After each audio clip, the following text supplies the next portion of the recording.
Greetings, good people. Welcome back to another edition of Leaders and Learners, where we all know that the best leaders are lifetime learners. Listen, people think that college is about grades. I mean, and to an extent it is, but that's not it. It's about navigation because nobody tells you that one missed form, one deadline, one assumption can delay graduation by a full year, if not more. And for a lot of students, especially first generation Black and Brown students, that delay can become permanent. Today's guest, he has built a career making sure that students didn't fall through those cracks. Dr. James Henry is the author of Application to Graduation. Now, let me be very transparent. He has been here before and he has another book. He has a wealth of knowledge to share with all of us. But Application to Graduation is especially personal to me because I went to CSUN where he also went. I think he was a student at the time I was a student, if I can remember. Can't remember his exact age. We'll get into that. But I have a lot of friends that struggled with that graduation process. He is a longtime leader at Cal State Northridge. He's a member of Alpha Phi Alpha, and he's about to retire. I'm not sure if he's going to fully retire. I don't know too many people that retired and did nothing, but he is about to retire after decades of service. This conversation is about systems, it's about survival, and it's about strategy. So, without further ado, Dr. James Henry, how are you? Oh, I'm doing great. I'm doing great. Yeah, December 31st was my last day as an educational opportunity program EOP retention specialist. God, EOP. Okay, so that's still a thing. They haven't gotten completely rid Yeah, of EOP. absolutely not. And the system is, luckily, it's a federal system, federal grant, and it has held on. Arnold Schwarzenegger did try to eliminate it, but again, we have already had so many successful people in the system. The people got together and they was like, "What are you doing?" We was calling the state. We was like, "No, you can't do that," and so was able to survive. So absolutely, it's still an ongoing program. Thank God. Now, correct me if I'm wrong. I went to Summer Bridge. Was Summer Bridge an EOP program? Yes. Summer Bridge there's three transitional programs. So they have the residential program where you stay for 6 weeks, like you said, in the system. It's in a transition to kind of show you, like, hey, your habits in high school are going to have to change, and we're accelerating you, teach you about the campus, the school, the courses. We also have what's called commuter bridge, where you stay at home, but you take those same two courses in the summer. And then we have what's called fresh start, for those who just come for a weekend. So yeah, three different transitional programs, all considered summer bridge. Were those other two programs there back in the 90s? Right. No. Summer Bridge actually started in 1985, but we added these additional programs because it was a way for us to access more students. There's about 200 in the residential program, about 150 in the commuter program, and then about 100 in the weekend program. So yeah, it's a way to access more students. Well, my summer bridge professor was Professor Scott. Can we hit on him for a minute and talk about the legacy that he left, not just on CSUN, but on you? Oh my God. Again, I really credit him with me graduating from Cal State Northridge. I was a smart kid, academically enriched in junior high, the first magnet program when I started junior high at Charles Drew. But, product of South Central, a freshman, first generation, knew nothing about college. I was in the back of the class. And I found this out later, but his mom actually worked with my mom at the Watts Health Center. So he probably knew who I was, and I didn't know that. But anyway, I'm in the back of the class and, doing my thing, getting my little C's because I was smart. I didn't have to apply myself. And so he used to ask me questions. Mr. Henry, can you give me some transitional words? And I would be like, yeah, I don't know. And he would say, well, give it a try. So he'd actually embarrass me. And so I got tired of getting embarrassed. I moved up to the front. I started studying. And so every time he would ask me a question, I was like, bam, I was on it. I was on it. And so, I mean, not only did he take an interest in me to help me get it, to challenge me, no mediocrity. You either gonna get it or you not. He used to tell us, look, one out of two of you are not gonna be here. Which one are you gonna be? So, I have really tried to connect with my students the way he's connected with me. I'm not sure how successful I have been, but I mean, his legacy is uncompromisable. He's an incredible human being, and yes, so I love him. Absolutely. So you might, I don't know if I've ever shared this with you. Tari Hunter, that was her name then. I think it's her name again. Tari Hunter, my fans. We were in Summer Bridge together with Professor Scott, and one of the first things he said to us was he was like, he was talking about the wayside. He's like, "Do you know what the wayside is?" We were Mm-hmm. like, "No." The curb. So the water that runs down the curb on the street. Here, here. And he said, if you don't, basically he told us, get your shit together or you're going to be You're left gonna by the fall by the wayside. wayside. Exactly. He That's an said, old that's an look him, old Southern black term. Yeah, you're you're gonna gonna be, fall by the wayside. but he literally had to explain what the wayside was to Right, many of us right, in the class. So that just lets you know how far behind we were. Okay. The right. wayside. And it wasn't just what he said, it was the way he said it and the Yeah. way he did things that let you know, I'm not just saying this to say it. Like, I'm serious. Tanya, I'm he's very serious. he's from Watts. He's from South Central. He understands. He gets it. I mean, here's somebody who went to Harvard from South Central. You understand what I'm saying? So he knows and he gets. And again, the part about that I liked, he was like, "No, you can't feel sorry for yourself. You got to At get your all. grind on and have that grit, and you got to make this happen." So absolutely. So talking about getting left by the wayside, it feels like a, when we look back, there are a plethora of people we came to Northridge with that did not finish. They fell by the wayside. Some of Yeah, them are no longer in the living with us. They fell so deep by the right. wayside. But there's personal choices, and then there's the system that we're going to talk about today, Oh meaning yeah. Oh yeah. they fell by the wayside because they didn't have the right information. They didn't have the right tutelage. They didn't have the right person to guide them through a system that's Mhm. not really looking out for them. We get information kind of Right. sometimes, but not Right. always the right information. We don't know how Mhm. to seek out the right information, find out if what we're Right. being told is valid. So I think this book that you are putting out really contributes to that message, application to graduation. I want you to tell me first what pulled you into higher education work, what kept you there, and why you decided to write this book. Well, it's funny you say that because, even as an early age, I just knew something was wrong in South Central. It wasn't like my life was horrible. Even though I was impoverished, I didn't really know. I come from a wonderful, happy family, So I was recruited by an EOP counselor. I thought I was going to get a football scholarship. And I didn't, So luckily, Gigi, who still works there, I was bused to Monroe. So she came to my class. She summoned me from my class. She was like, are you going to college? I was like, yeah, I'm going to get a football scholarship. She's like, well, what have you done? So I filled out the application. I told her, I said, if I get in, I don't have no money. She's like, look, fill out this financial aid application.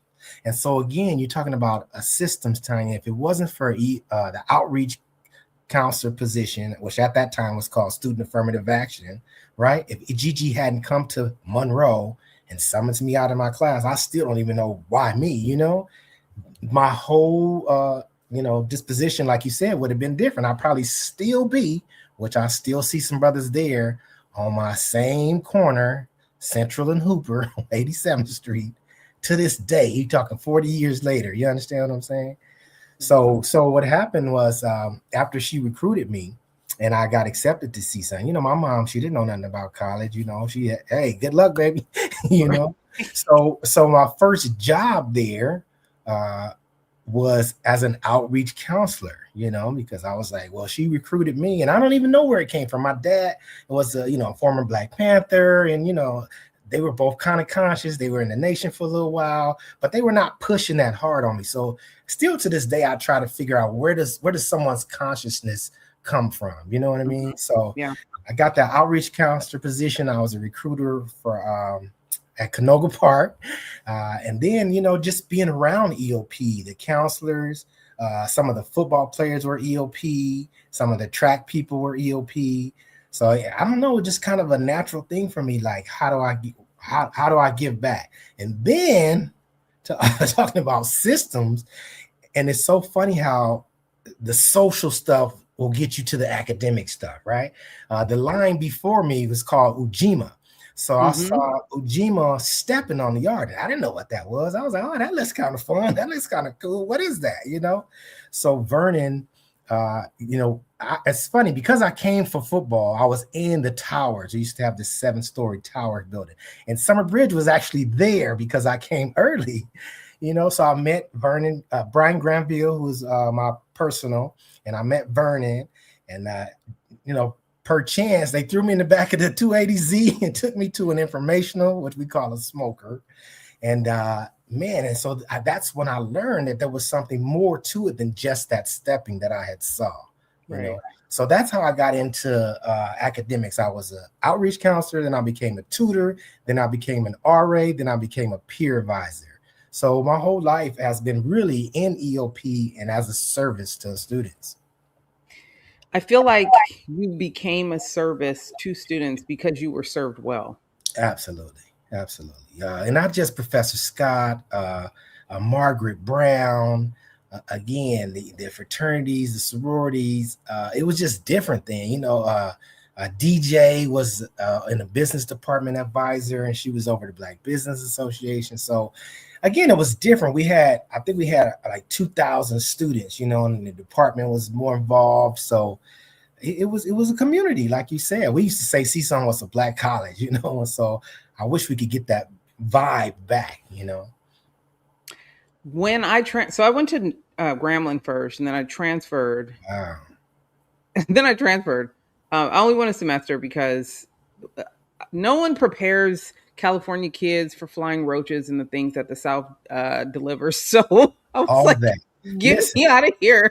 But even I, after, I'm sorry, even after my BA, when I got into Howard, I was like, it snows there. I can't go to the we're so Versatile. unprepared. I can't go to the Versatile and get $20 when I ain't got no money and it's snowing 4 feet snow. Listen, I'm not doing it. I was like, why these bugs look like they got full faces? Right. Why is this roach staring me down? I'm That not. that Y'all got part. to go. We got That to part. go. But when I decided to transfer to Northridge, it was because a friend of mine ran track.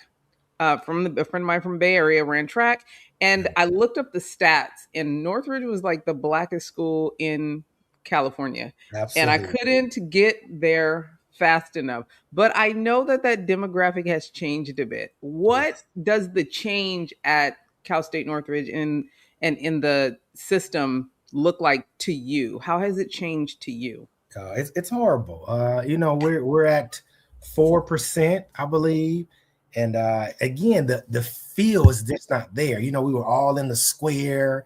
We had parties, we had football, we had basketball, we had intramurals, we had the Divine Nine. So it was just so much happening, and really, I think it after the earthquake. You know what I mean? For whatever reason, it's just like we never came back. But I also don't think there's enough PR about CSUN. I went to a recruitment day at UCLA, and they had like 500 students there. And then somebody asked, how many of you are going to UCLA? And it was only like 6 students. And I was like, man, we need the rest of these 400. You understand what I'm saying? Why they need to come to Northridge? They need to know about Northridge. But I think people have this stereotype that the Valley is so far because it's systemic, like you said. I didn't know where the Valley was. My whole world as an inner city kid was, a mile in each direction. So I definitely think the words need to get out that this is, for what you get, the amount you pay, the education that you get, and like you talked about earlier, what CSUN is producing for African American students is incredible. So I think, and a lot of people, that the commute is rough. Don't get me wrong. Whenever I had to take the bus to not even CSUN, but even before that to Monroe, it's like a 3-hour ride, and our students still go through that. Their resilience is incredible. Yep, I get it. Tell me, what pattern did you see over and over that let you know the system is failing, that it's failing the students, that brought you Wow. to this book? Wow, well, that's so incredible too, because I'm a squeaky wheel.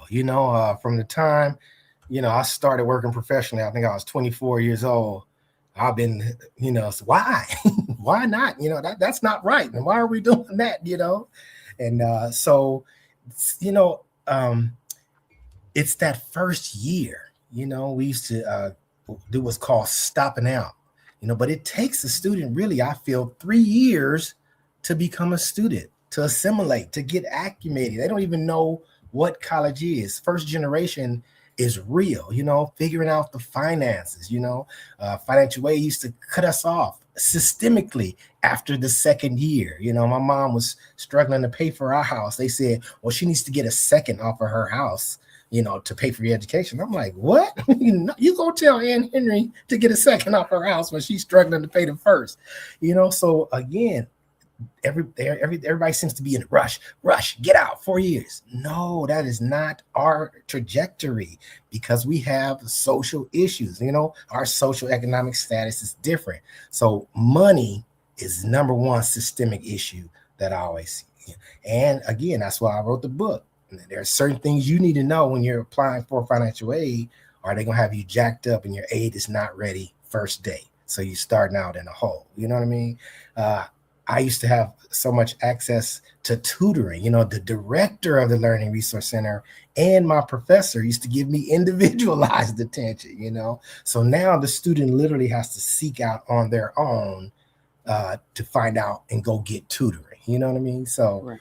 so yeah, again, I really like the concept of cohort, because it's like you said earlier.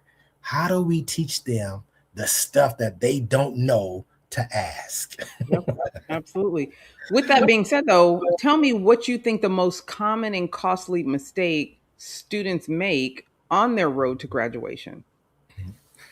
Trying to do too much. Oh, We work, right? We right. work 20 hours. We try to take 15 units, and then it's too much, especially when you didn't have a rigorous academics in your high school. So adjusting to new living situations, adjusting to new human beings. You're in a place where all these 18-year-olds come from all over every city. So it's an adjustment. I'm a helicopter parent myself. You understand? So, while they may have prepared us to survive in South Central, they necessarily didn't prepare us to be at a predominantly white institution, with microaggressions and again the finances and working, and it's a lot. It's a lot. That's why that bridge transition is so good in making that transition from what you were doing to what you need to do to be successful. Huge. I don't know why they don't make some type of bridge program mandatory, especially for first gen students, because man, it's a culture shift. You are leaving home and you're the first person in your family to have done this. So I do Right. think preparing them is hugely important. Right. But if Pay. looking at your book, if give me this, your book, give me three rules from this book, at least three, Mhm. that every student should follow. All right, three. And I highlighted in the book some in red. So, which is like, hey, if you don't read nothing else in this book, then you need to read this one. All right. So one is the grade point average. Right. Nobody tells you the importance of your grade point average until it's too late. You Until know you what I on mean? probation. Exactly. You know what I mean? And think about it. So, like even me, I graduated with a 2.75 with my bachelor's degree, right? Yeah. So you need a 3.0 minimum to go to grad school. Luckily, they had a program where if you got a 2.65 and your last 60 units, that you could get in at CSUN. So again, if it wasn't for that program, I got all A's in my master's degree. You know what I mean? Actually, that's another story, but 1B because I refused to. This professor, he didn't know what severable mean. And we were arguing about vouchers even back then in the 90s. And I just refused to let him tell me that, he didn't know that the people who wanted to make the vouchers basically said they're going to change the law after it passes. Anyway, I digress. But back to what I'm saying, the importance of teaching students early that their grade point average is important. I was a C student before I got in Scott's class. He, like you said, hey, you're going to fall by the wayside. What are you doing? Wake up. And that's all it needed. And he changed my whole trajectory just by saying, hey, stop playing. This is your education. This is your future. Another thing, let me look for something else. Red.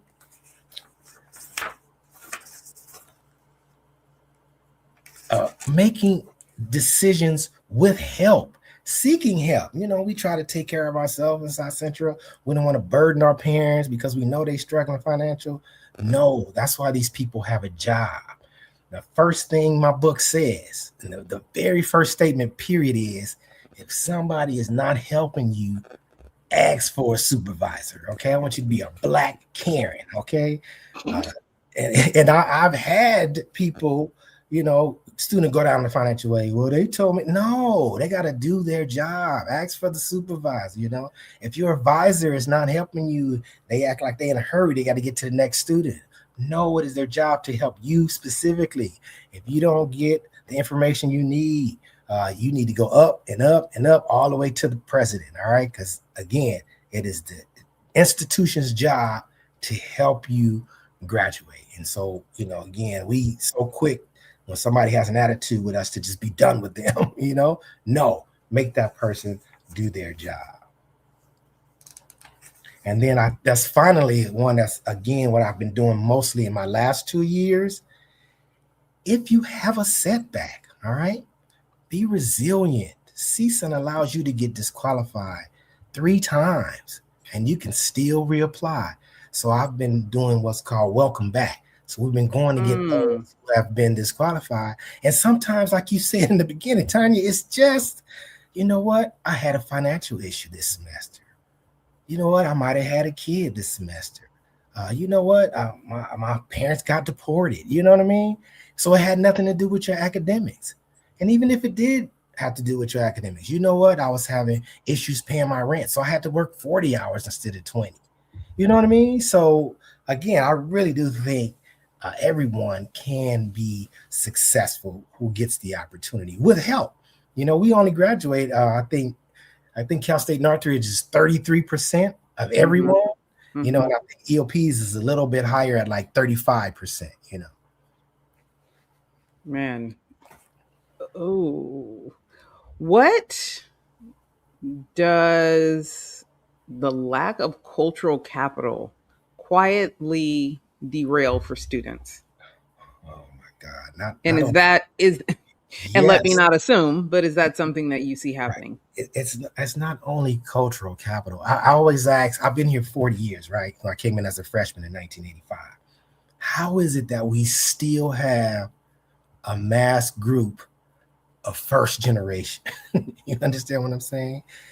Like you said, it's systemic, So, your kids are going to go to college. They're going to know everything. My kids are not going to have no problem in their, I won't say no problems, but they're going to get past their problems in college, because we're second gen. We know the system. We went through the system.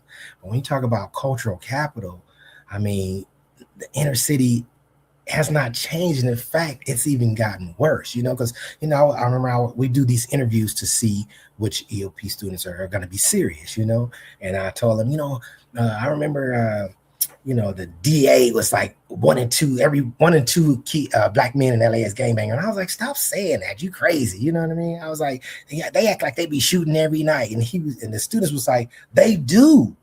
So even their experience now is different from my experience in the height of the 80s and gangbanging, But again, for me, even young, and I don't know what it was, I knew there was something different, a different way, that this was not normal. You understand what I'm saying?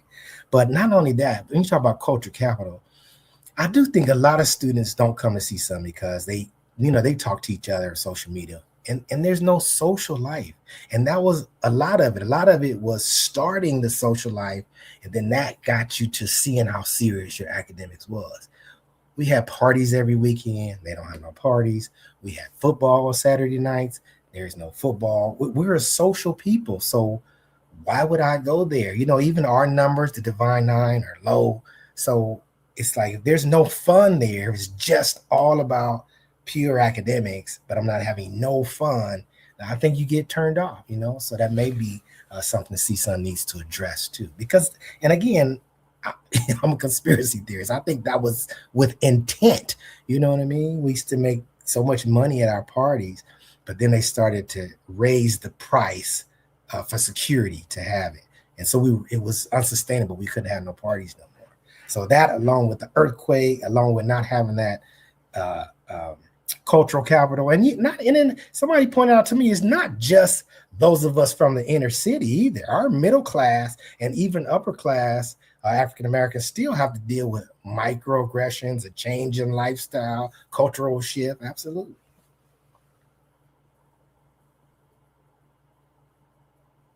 Hold on. Let me ask you something. One of the things I have been annoyed with in college is that professors, no, not professors, counselors don't give information to students that are trying to develop their career about the, I'd like to say, financial potential of that said profession. Right. Because I, I just want to know from you what if that's a part of the system you think should change. Because when a counselor, the word counsel, okay, shouldn't Mhm. just be I'm giving you the classes you need to take to graduate. Right. Counsel me on what this looks like. Counsel me on what's best for me. Counsel me on the classes I should be taking because I want to sculpt a career that Mhm. looks a certain way. Like, Right. am I off base here? Is that something that's missing? Or you let me know what systems need to change? Right. Well, the thing is, those really are separate departments. Mm-hmm. But again, you know me, whatever student asks me for, Right. I'm gonna keep it 100 with them. Right. But our career center, they're assigned with doing that. You know what I mean? But like you're saying, before I get to the point, which is usually the junior year, to go see a career counselor, I haven't taken the math if I wanted to go to a STEM. You know what I mean? And now it might be too late. So I've totally been pushing that they get to see career counselors earlier. So for example, we brought the career counselor into Summer Bridge. So it's never too early, but sometimes the powers that be thinks, well, they're too young, and no, you got to at least introduce them to it. But again, Tanya, it's like that's why I like what we call apprenticeship, right? Mm-hmm. This professor Vern Bryant, he told me you're probably going to end up doing, or your social economic status is going to be determined by what your father did, because that's what you're going to be exposed to. So absolutely, with the technology we have now, maybe that'll be my next book, right? Exploring these occupations. Uh, for example, my son, my son is about money, right? I'm hoping the activism will kick in later, but he's Right. like, look, what he's 18 talking about what's an ETF. You understand what I'm saying? Now my daughter is the opposite, right? My daughter, my queen, is like, look, I don't care about no money. I don't even want no money. She sees how this society is. She's like, where can I live for free away from any and everybody and help somebody? And do some impactful work. He's a pure activist, right? I'm like, baby, you got to have some money to live too. So, but absolutely, I totally agree with you saying. It's like we got to give it to them early so that they can explore. And luckily, I worked in the exploratory department, so everybody was undecided. So our advisors had to know every major, as opposed to if you go into a singular department, they just know that area. I might sound a little snobbish here, but I'm feeling like people don't recognize how impactful D9 organizations are. And I'm Mm, also feeling like maybe we're not continuing to show people why we are considered leaders in this culture. Am I off? How has that, and how No, has the oh view my. of D9 organizations changed? Talk to me about that. Listen, I am an alpha, okay, through and through.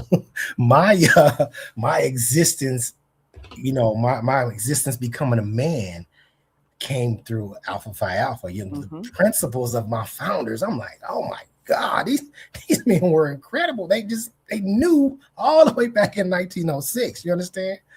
But because we're so Hollywood, everybody thinks that it's just stepping. And I told my children that is such a small part of what we do.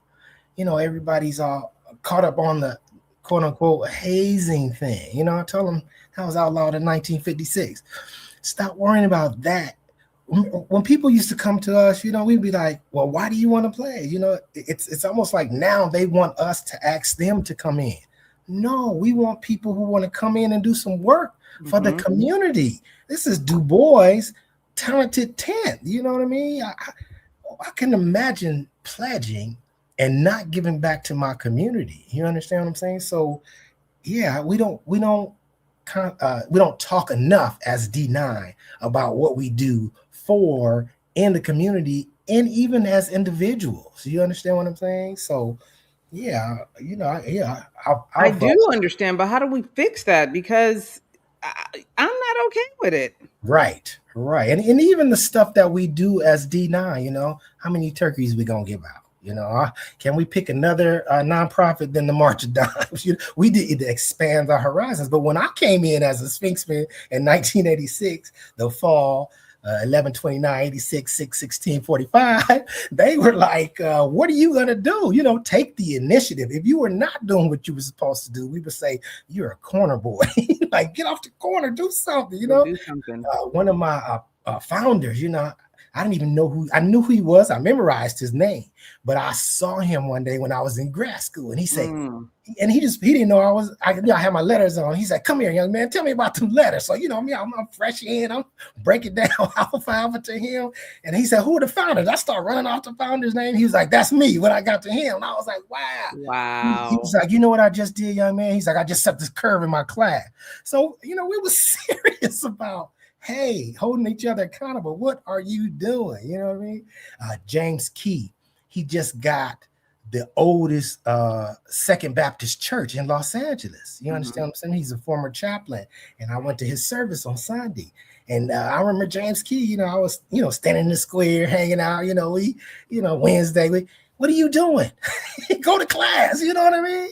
So, yeah, we got to definitely get that back. And, and I don't know. The generations have changed. We are dealing with a different type of young man. You know what I mean? It was so out and open, and you saw the letters, and we had Sphinxmen on the yard and probate and parties. And so now, the new generation is like, well, what are they gonna do for me? Nothing. No, we want you to come help your community. So how do we convey that message to the youth? That's the lesson of the day. How do we convey that message and continue to shine the light on the work that we do? I mean, just the principles alone, what you learn, what And how that means important to it be. is. Yes, I do. You know, Not just to our culture, to this right. world. You know what? Let me ask you this. And I don't know if we talked about this last time. It is so hard right now for people that have gone to college to live in this anti-intellectualism movement that we're having. Oh, What is this? Like, I am so confused, and I refuse to dummy down right. what we've been taught our whole lives. I refuse to It's hear people that say, you don't have to go to college, you can just do something else. You can go find success somewhere else. You know what? You're right, right, but we've never in our cultural history right. not promoted education. So, how did we Mm, as a people get here? Despite what right, others are right. telling us that we should be doing, Hey, how did we as a people get to a place to where we are saying things that we were never taught? it's not us. It's a plan and a plot, right? My grandparents used to always be, they cannot take your education from you. Get an education, whatever that means for you. You know, my mother used to say, nothing beats a failure but a try. You know, it's just deep. It's simple, but it's deep, you know. So, I was teaching, doing a workshop at Gardena Elementary School, and a little brother in there, you know what I mean? He's the only brother in the class. He's like, do I have to go to college to be successful? And, normally people be like, no, no, no. I was like, yes. Absolutely, because no matter what, even if you want to be an influencer, even if you want to be a rapper, whatever you want to do, you still don't understand the importance of that education. You understand what I'm saying? So, your value, if your value is just based off capital and money, when you don't have capital and money, you will not survive, So, I mean, and again, Socrates, what is an unexamined life anyway? So, I don't know. I've read so many books and I've learned so much, through Africana studies and in my doctor program. And, I love teaching. I really engage with my students in class. So, I don't get it. Even this whole concept of white supremacy, how you going to be an all white nation in a global economy? It makes absolutely no sense, So, yeah, it's cool. In my class, they come in and I'm like, no, we're gonna learn today. I want my class to be transformative. Whatever you came in here, if you leave my class the same as you came in, I've done nothing, So first you need to examine who you are, and then, like you said, we'll talk about what you want to do. How do you get there? And I'm going to tell you, these are the steps you need to take to do that. Tell you what's easy, what's not. A funny story. Sometimes a student will come in my class and I'll be like, I'm a singer. I'll be like, really? I'll be like, sing. And, and they'll sing. And if they sound real good, I'll be like, look, once you get your BA, you sound real good. I think you should pursue that. If they couldn't sing, Tanya, I was like, no. Nothing you say is true now. Now you don't lie. Now you don't lie. You need to go to class. Right now. Because nobody would tell them until it's too late, Yeah, no. Even those that want to be a teacher, some get in the classroom, they don't like students, they don't like people, but they want to be a teacher. It's ridiculous. And I don't care what no one says. Woke is still the opposite of sleep, and it's in the dictionary, and people can read for themselves what it means. So, for the record, I'm going to continue to read. I'm going to continue to abide by the dictionary. I don't care what they say. I am going down fighting for what I've been taught my whole life. Like, this is crazy. Tanya, they've lost all the arguments about racism, and that's why they have to revert to violence. I just don't understand why we, and not me and you, but those outside of the we's, are allowing for this to permeate through our culture. That is my problem. Like, we don't care what they're doing. Okay, do that. Go on over there and do that. And those that want to follow that, go do that. Exactly. But we have always had a level of cultural strength that would not allow for us to go by what they say or what they. But Tanya, we're doing it though, Tanya. That's that again. They're putting that out there. Black women are the largest educated group in the United States of America. You understand? I mean, I agree, but I'm related to people that say the stupid stuff. Oh, I get you. Come on, and now. That's the part that I'd be like. Let me give you an example, right? Well, I can't. Without my first year, I was ready. I had Professor Scott 2 semesters. You know what I mean? I took Africana Studies 100. I came home. I'm about to teach everybody in my family everything. Then had him too. Stop playing with me. My grandmother, I was like, you need to stop eating that pork. She said, boy, my grandmother was 106 and she ate pork every day of her life. So I had to explain to her, yeah, but she ate pork off of her farm. Yes. You know what I mean? She didn't eat the inbred, hormone injected chicken from, you know what I mean? The capitalists, you know what I'm saying? Yeah. So it's deeper. Chemically induced. Right. But it's a manufactured from the machines. Exactly. And now my son be on my head. He's extreme. He's like, no, man, don't eat this, don't eat that, don't eat that. And so he be on me trying to keep me healthy. That is hilarious.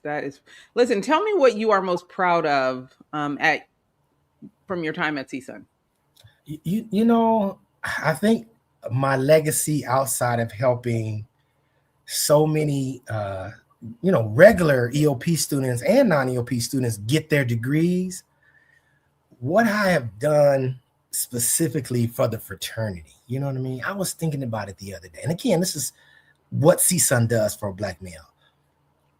All of my sons except one is a trust fund baby, right? But even as a trust fund baby, we still need, we just because your parents were successful don't mean you're gonna be, right? Right. So my son's Dave has a trucking business. My son's Marvin, number two, is an accountant. I chose my career at CSUN. Uh, uh, Behind me is EB. He ran Kenneth Hahn's political campaign. You understand? This is Yep. somebody from CSUN.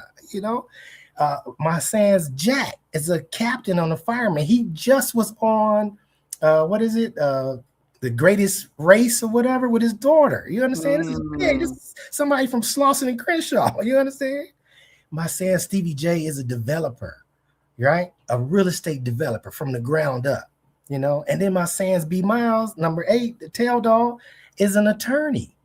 And he has 3 children that are going to be attorneys. You know what I mean? 2 already passed the bar, and his son is still at CSUN. So just think, Tanya, just 8 people, one line, 8 people at Pi Kappa chapter at Cal State Northridge, but they're out here saying black men can't learn. You understand what I'm saying? These are all people from the inner city. So I know how transformative, like you said, that D9 can be. Not about stepping. I'm talking about their lives. I'm talking about children. I'm talking about multi-generational wealth. You understand? So I've been able to make at least 100 brothers just from being here at Cal State Northridge. You know what I mean? So I'm really proud of that. I got Michael Allen doing real estate. You know what I mean? And his Sands Carlton is doing the loans. And it's so funny to me, like somebody who pledged in '87. And then somebody pledged in '92, and they won't know each other, but I just see them as a continuum. It is. It So I'm is. like, hey, no, what are you talking about? So yeah, anyway, we all cross the sand, so we connected. I mean, we came in 95, and I think one day me and Tari were just looking at our legacy, not Right. just in CSUN, but Oh girls my we brought God, are in you Santa kidding me? Barbara, the girls we brought in San Diego. It has just continued to Yes. produce women that are doing excellent things. So I don't Do know. you I'm a know little do you salty know when, Jackie Street? uh huh. Yeah, she was in my doctorate program with me. Oh, wow. And me and her were the only African Americans. So we just connected. She from South Central. I'm from South Central. She went to Berkeley. I went to Seaside. Yep. And then when she told me she was a Zeta, I was like, what? we just connected for that 3.5 years. You know what I'm saying? Hey, Amazing how we we we leaned make a on, lot of we make yeah, a lot of connections yeah, in we leaned this. on each other, and I leaned on her more. Absolutely. I love that. I love that for you. Listen, before I let you go, let me say this. For me, legacy is measured in people and impact, not titles. I want you to tell me, how do you personally define your legacy? Again, even if I had just helped one student get that degree, because again, I always try to treat every student across from me as James Henry when he came in as an freshman, just clueless about college. You know what I mean? Just one day at a time, trying to make it. You know what I mean? So just seeing how, you know, I know if it wasn't for Gigi who recruited me, if it wasn't Professor Scott who taught me to be a student and get through these, program, I would be on the same corner in the same neighborhood doing something stupid. So again, that for me, again, we used to say as an undergrad, don't be a title man, right? It's about what you do, not just having the title. So that's my legacy. My own children, you know what I mean? They start out way ahead of the game than I started. I brought 7 of my first cousins' kids through CSUN. Yeah, Wow. so I've changed our family name, the dynamic, and I'm talking about multiple degrees. You understand what I'm saying?